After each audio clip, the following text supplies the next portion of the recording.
Dear students, ഇനി നമ്മൾ design പ്രോബ്ലത്തിലോട്ട് കടക്കാൻ പോവുകയാണ്. അപ്പോൾ കഴിഞ്ഞ ക്ലാസ്സിൽ നമ്മൾ ചെയ്തത് ഒരു അനാലിസിസ് പ്രോബ്ലം ആയിരുന്നു, അത് മനസ്സിലായെന്ന് വിചാരിക്കുന്നു. ഇനി നമ്മൾ ഡിസൈനിലോട്ട്, അതായത് എങ്ങനെ ഒരു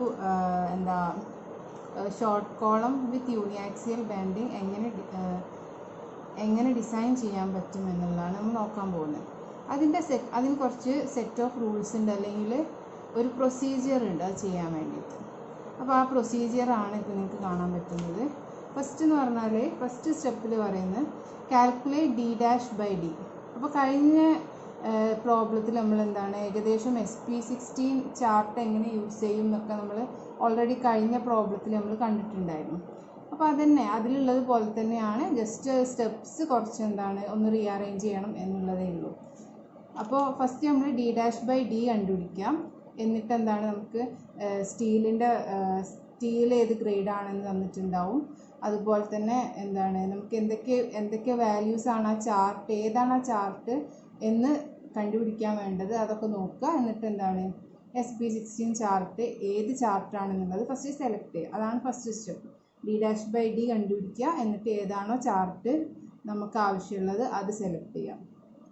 അതിനുശേഷം ചാർട്ട് എടുത്തു കഴിഞ്ഞിട്ട് പിന്നെ PU/FCK/BD, MU/FCK/BD കാൽക്കുലേറ്റ് ചെയ്യാം. എന്നിട്ട് ഈ രണ്ട് വാല്യൂസിനും കറസ്പോണ്ടിങ് ആയിട്ടുള്ള P/FCK വാല്യൂ കണ്ടുപിടിക്കുക. അപ്പോൾ നമുക്ക് P വാല്യൂ കിട്ടും. ഈ ഒരു സ്റ്റെപ്പിൽ നിന്ന് P വാല്യൂ കിട്ടിക്കഴിഞ്ഞാൽ ആ P യൂസ് ചെയ്തിട്ട് P എന്ന് പറഞ്ഞാൽ പെർസെൻറ്റേജ് ഓഫ് ലോഞ്ചിറ്റ്യൂഡിനൽ റീഇൻഫോഴ്സ്മെൻ്റ് ആണ്. അപ്പോൾ എത്ര പെർസെൻറ്റേജ് അല്ലെങ്കിൽ എത്ര amount of longitudinal bar provide ചെയ്യണം എന്നുള്ളത് നമുക്ക് അതിൽ നിന്ന് കിട്ടും. അതിൽ നിന്ന് നമ്മൾ അത് ഓക്കെ ആണോ, അത് മിനിമം ആൻഡ് മാക്സിമം റീഇൻഫോഴ്സ്മെൻറ്റ് ആയിട്ട് നമുക്ക് വാല്യൂസ് ഉണ്ടല്ലോ, ആ വാല്യൂസൊക്കെ ആയിട്ട് ഒബേ ചെയ്യുന്നുണ്ടോ എന്ന് നോക്കുക. അത് കഴിഞ്ഞിട്ട് ലാറ്ററൽ ടൈസ് എങ്ങനെയാണ് പ്രൊവൈഡ് ചെയ്യേണ്ടത്, അതിൻ്റെ പിച്ച് എത്രയാണ്, അതിൻ്റെ സൈസ് എത്രയാണെന്നുള്ളതും കൂടെ കണ്ടുപിടിക്കുക. ഇത്രയേ ഉള്ളൂ ഡിസൈൻ പ്രൊസീജിയർ എന്ന് പറഞ്ഞാൽ. അപ്പോൾ നമുക്ക് ഇതാണ് problem. Design a longitudinal reinforcement in a rectangular reinforced column of size 300/600 subjected to a factored load of 1400 kN and factored moment of 280 kN with respect to major axis. Assume M20 grade concrete and Fe415 steel. നമുക്ക് തന്നിട്ടുള്ളത് values എന്ന് പറഞ്ഞാൽ size തന്നിട്ടുണ്ട്, size of the column തന്നിട്ടുണ്ട്, പിന്നെ factored ലോഡിൻ്റെ value, factored മൊമെൻറ്റിൻ്റെ value തന്നിട്ടുണ്ട്. ഇനി നമ്മൾ ആ ഒരു അല്ലെങ്കിൽ ആ ഒരു കോളത്തിന് ആവശ്യമുള്ള ലോഞ്ചിറ്റ്യൂഡിനൽ റീഇൻഫോഴ്സ്മെൻറ്റ് എത്രയാണ്, ലാറ്ററൽ ടൈസ് എങ്ങനെയാണ് പ്രൊവൈഡ് ചെയ്യേണ്ടത് എന്നുള്ളതൊക്കെ നമുക്ക് നോക്കാം. ഫസ്റ്റ് നമുക്ക് തന്നിട്ടുള്ള വാല്യൂസൊക്കെ ഗിവൺ വാല്യൂസ്.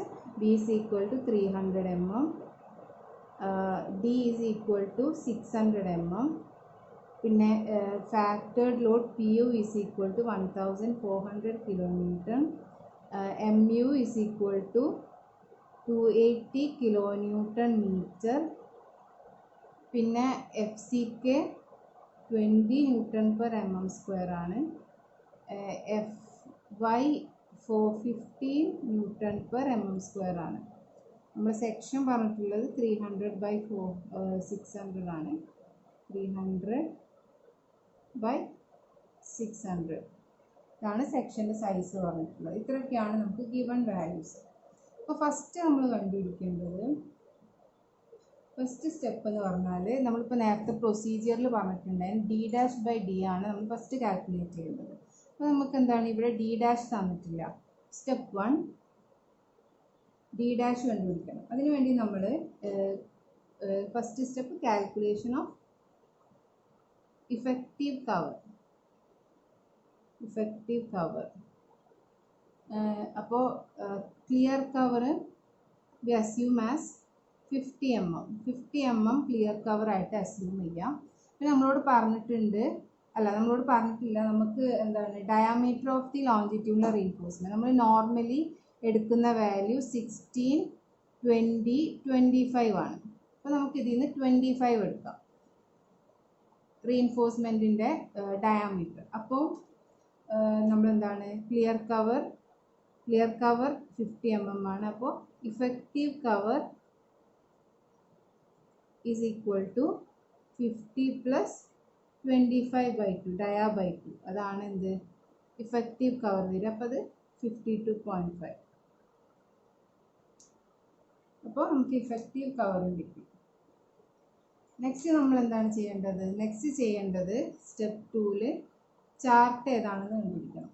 അതായത് selection of SP16 chart D'/D. അതിന് വേണ്ടി നമ്മൾ എന്താണ് D'/D എടുക്കുക. D' 52.5 ആണ്, D 600 ആണ്, which is equal to 0.5 divided by 600 is equal to 0.875. ഇതിന് നമ്മൾ 0.0875. അത് നമ്മൾ അപ്രോക്സിമേറ്റ്ലി 0.1 ആയിട്ട് എടുക്കും. നമ്മളെന്താണ് എപ്പോഴും സേഫർ സൈഡിലോട്ട്, അതായത് ഗ്രേറ്റർ വാല്യൂ എടുക്കുക. ഇനി നമുക്ക് എന്താണ് SP16 ചാർട്ട് സെലക്ട് ചെയ്യണം. അപ്പോൾ SP16 ചാർട്ട്സ് വരുന്നത്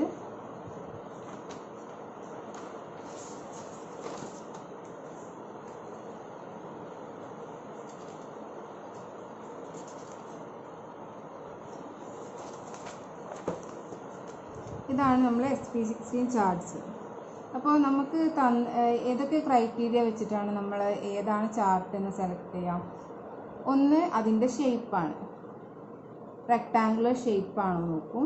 പിന്നെ ഉള്ളതെന്ന് പറഞ്ഞാൽ reinforcement distributed equally on two sides അല്ലെങ്കിൽ ഈക്വലി ഓൺ 4 സൈഡ്സ്. നമ്മൾ ക്വസ്റ്റ്യനിൽ ഏതാണ് എങ്ങനെയാണ് എന്നുള്ളത് നമ്മളോട് പറഞ്ഞിട്ടില്ല. അപ്പോൾ നമുക്ക് അസ്യൂം ചെയ്യാം അതെന്താണ് reinforcement equally distributed on 2 sides ആണ് നമുക്ക് അസ്യൂം ചെയ്യാം. നെക്സ്റ്റ് എന്ന് പറഞ്ഞാൽ FYയുടെ വാല്യൂ ആണ്. FYയുടെ വാല്യൂ നമുക്ക് തന്നിട്ടുള്ളത് 415 ആണ്. പിന്നെ ഉള്ളത് D'/Dയുടെ വാല്യൂ ആണ്. അത് നമുക്ക് എത്ര കിട്ടിയ 0.1 ആണ്. അപ്പോൾ നമുക്ക് ആവശ്യമുള്ള ചാർട്ട് എന്ന് പറഞ്ഞു കഴിഞ്ഞാൽ ചാർട്ട് നമ്പർ 32 ആണ്, പേജ് നമ്പർ 117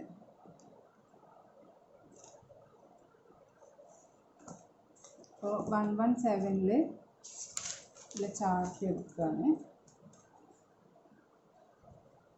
ഇതാണ് നമുക്ക് ആവശ്യമുള്ള chart.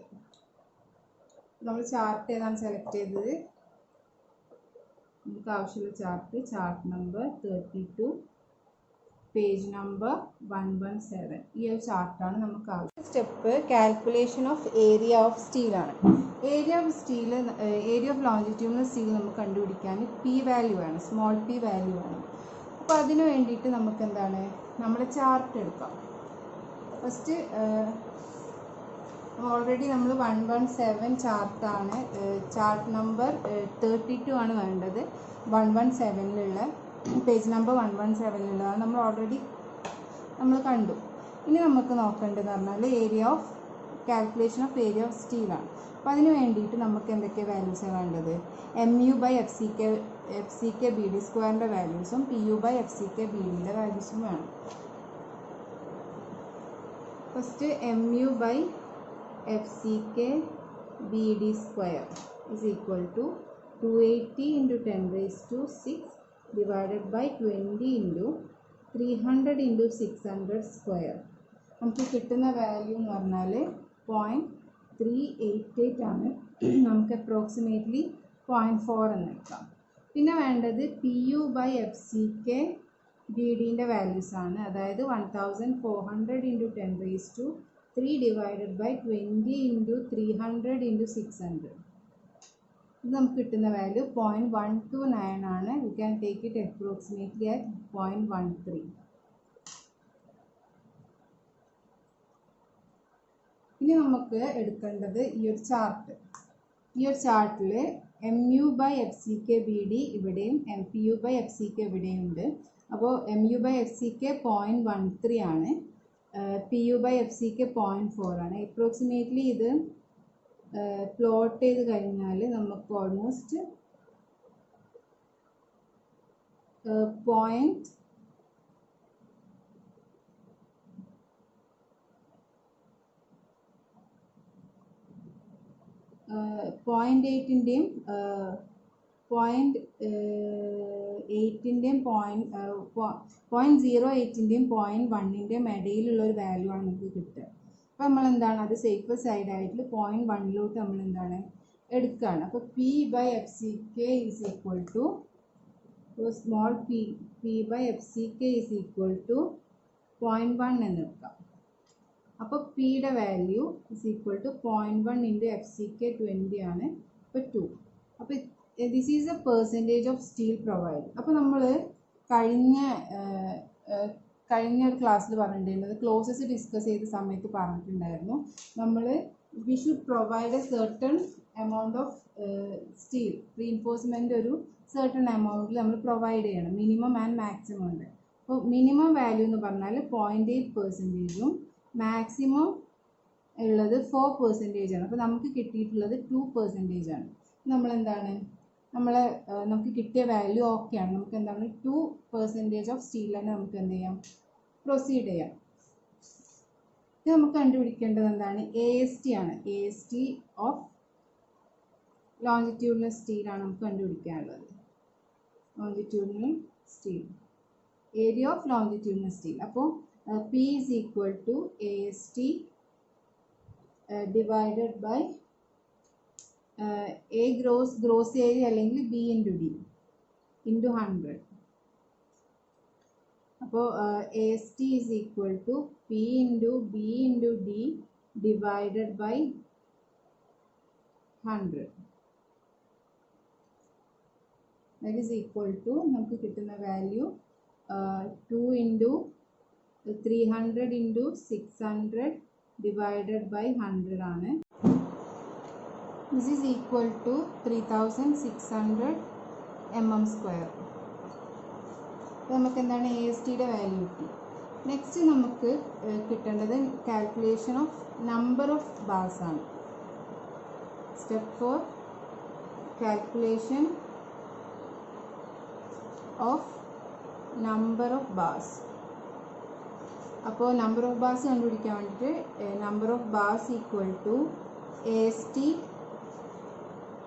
Divided by area of a single steel bar. അപ്പോൾ നമ്മൾ 25 mm ബാർസാണ് നമ്മൾ എന്ത് ചെയ്യുന്നത്, പ്രൊവൈഡ് ചെയ്യുന്നത്. അപ്പോൾ AST എത്രയാണ്, 3600 ഡിവൈഡഡ് ബൈ 5/4 ഇൻറ്റു 25². നമുക്ക് കിട്ടുക 7.6 ആണ്. അത് അപ്രോക്സിമേറ്റ്ലി നമുക്ക് എന്തായാലും 8 നമ്പേഴ്സ് ആക്കി എടുക്കാം. അപ്പോൾ നമുക്ക് എന്താണ് കിട്ടുന്നത്, we have to provide 8 numbers of 25 mm dia bars as longitudinal reinforcement. അപ്പോൾ നമുക്ക് എന്താ ലോഞ്ചിറ്റ്യൂഡിനൽ റീഇൻഫോഴ്സ്മെൻറ്റിൻ്റെ നമ്പർ കിട്ടി, ഏതാണ് ഡയാമീറ്റർ എന്നുള്ളതൊക്കെ നമുക്ക് എന്തായി കിട്ടി. നെക്സ്റ്റ് സ്റ്റെപ്പ് ഇനി ലാറ്ററൽ ടൈസ് ആണ്. അപ്പോൾ സ്റ്റെപ്പ് 5 ലാറ്ററൽ ടൈസ്. അത് നമ്മളെ IS കോഡിൽ പേജ് നമ്പർ 49 അതിൻ്റെ ക്ലോസ് കൊടുത്തിട്ടുണ്ട്. 49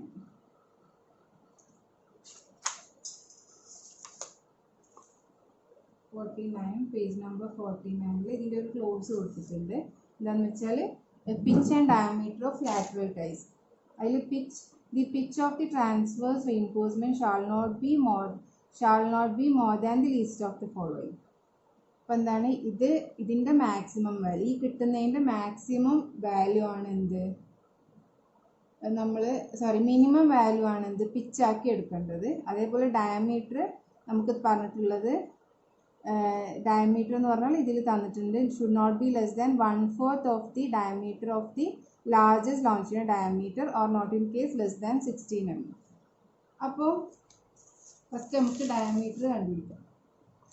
ഡയമീറ്റർ എത്ര പ്രൊവൈഡ് ചെയ്യണമെന്ന് നോക്കാം. First dia of lateral ties അതെന്ന് പറഞ്ഞാൽ ഈ തന്നിട്ടുള്ള വാല്യൂസിൻ്റെ മാക്സിമം ആണ്. മാക്സിമം ഓഫ് പറഞ്ഞിട്ടുള്ളത് എന്താണ്, shall not be less than 1/4 of the diameter of the longitudinal bar. അപ്പോൾ നമുക്ക് എന്താണ് 25 ആണ്. നമുക്ക്. അപ്പോൾ 1/4 ഇൻറ്റു 25. പിന്നെ ഉള്ളത് 6 mm. അപ്പോൾ ഇതിൽ ഓൾമോസ്റ്റ് കിട്ടുന്ന 25/4 ചെയ്യുമ്പോൾ 6.25ഉം 6ഉം ആണ്. അപ്പോൾ ഇതിൽ മാക്സിമം എന്ന് പറഞ്ഞാൽ 6.25 ആണ്. 6.25. അപ്പോൾ നമുക്ക് എന്താണ് 7 mm അല്ലെങ്കിൽ 6.25 mm ഉള്ള ബാർസൊന്നും നമുക്ക് അവൈലബിൾ അല്ല. അതുകൊണ്ട് നമ്മൾ എന്താണ് 8 mm ബാർസാണ് എടുക്കുക. അതാണ് ഡയമീറ്റർ ഓഫ് ലാറ്ററൽ ടൈസ്. അടുത്തത് പിച്ചാണ്. Pitch of lateral ties. Pitch of lateral ties എന്ന് പറഞ്ഞാൽ മിനിമം ഓഫ് എന്തൊക്കെ വാല്യൂസ് ആണ് ഇതിലുള്ളത്? Minimum of least lateral dimension of the compression member. Least lateral dimension 300 ആണ്. പിന്നെ 16 times the smallest diameter of longitudinal reinforcement. അതായത് 16 ഇൻറ്റു 25. പിന്നെ അടുത്തത് 300. അപ്പോൾ ഇതിൽ ഏറ്റവും ലീസ്റ്റ് വാല്യൂ നമുക്ക് കിട്ടുക 300 എന്നാണ്. 300 mm. അപ്പോൾ നമ്മൾ എന്താണ് ലാറ്ററൽ ടൈസ് പ്രൊവൈഡ് ചെയ്യുക? Provide lateral ties of 8 mm dia bars at 300 mm center to center distance. ഇങ്ങനെയാണ് എന്ത് നമ്മൾ ഇതിൽ നിന്ന് നമുക്ക് എന്താണ് ലോഞ്ചിറ്റുഡിനൽ റീഇൻഫോഴ്സ്മെൻറ്റിൻ്റെ ഡീറ്റെയിൽസ് കിട്ടി, ലാറ്ററൽ ടൈസിൻ്റെ ഡീറ്റെയിൽസ് കിട്ടി. ഇത്രയാണ് ഡിസൈനിൽ വരുന്നത്. ഇനി നമുക്കെന്ന് പറഞ്ഞാൽ ഇതൊന്ന് എന്ത് ചെയ്യണം? ഒന്ന് റെപ്രസെൻ്റ് ചെയ്യണം ഒരു ഡയഗ്രാം വെച്ചിട്ട്. ഇങ്ങനെയാണ് നമ്മൾ എന്ത് ചെയ്യേണ്ടത്? റെപ്രസെൻ്റ് ചെയ്യേണ്ടത്. അതായത് 300/600ൻ്റെ ഒരു കോളാണ്. അതിൽ 8 നമ്പേഴ്സ് ഓഫ് 25 mm ഡയാബാസ് ആണ് നമ്മൾ പ്രൊവൈഡ് ചെയ്തിട്ടുള്ളത്. നമ്മൾ എന്താ ചാർട്ട് സെലക്ട് ചെയ്തപ്പോൾ പറഞ്ഞിട്ടുണ്ടായിരുന്നു റെക്ടാങ്കുലർ ക്രോസ് സെക്ഷനുള്ള ഇതിൽ ഈക്വലി 2 സൈഡ്സിലായിട്ടാണ് റീഇൻഫോഴ്സ്മെൻറ്റ് എന്ത് ചെയ്ത് ഡിസ്ട്രിബ്യൂട്ട് ചെയ്തിട്ടുള്ളത്. അപ്പോൾ 4 നമ്പേഴ്സ് ഓഫ് 25 mm ഡയാബാസ് 2 സൈഡിലും പ്രൊവൈഡ് ചെയ്യാം. എന്നിട്ട് പിന്നെ lateral ties 8 mm dia bars 300 mm centre to centre ഡിസ്റ്റൻസിൽ പ്രൊവൈഡ് ചെയ്യുക. ഇങ്ങനെയാണ് നമ്മൾ എന്ത് ചെയ്യേണ്ടത്? ഫൈനലി നമ്മൾ റിസൾട്ട് പ്ലോട്ട് ചെയ്യേണ്ടത്. ഇന്ന് ഇത്രയേ ഉള്ളൂ. നെക്സ്റ്റ് ക്ലാസ്സിൽ നമുക്ക് ഡിസൈൻ തന്നെയാണ്, പക്ഷേ അത് സർക്കുലർ കോളത്തിൽ എങ്ങനെയാണ് ഡിസൈൻ ചെയ്യേണ്ടതെന്നുള്ളത് നെക്സ്റ്റ് ക്ലാസ്സിൽ പഠിക്കാം. അതിൻ്റെ പ്രൊസീജിയർ കുറച്ച് ഡിഫറെൻ്റ് ആണ്. നമ്മൾ ചാർട്ട്സിലും കണ്ടിട്ടുണ്ടാവും. അതിന് വേറെ ചാർട്ട്സാണ് പ്രൊവൈഡ് ചെയ്തിട്ടുള്ളത്. അപ്പോൾ അതൊക്കെ വെച്ചിട്ട് എങ്ങനെയാണ് ഒരു സർക്കുലർ കോളം ഡിസൈൻ ചെയ്യാമെന്നുള്ളത് നമുക്ക് നെക്സ്റ്റ് ക്ലാസ്സിൽ പഠിക്കാം. ഇന്ന് ഇത്രയേ ഉള്ളൂ. Thank you.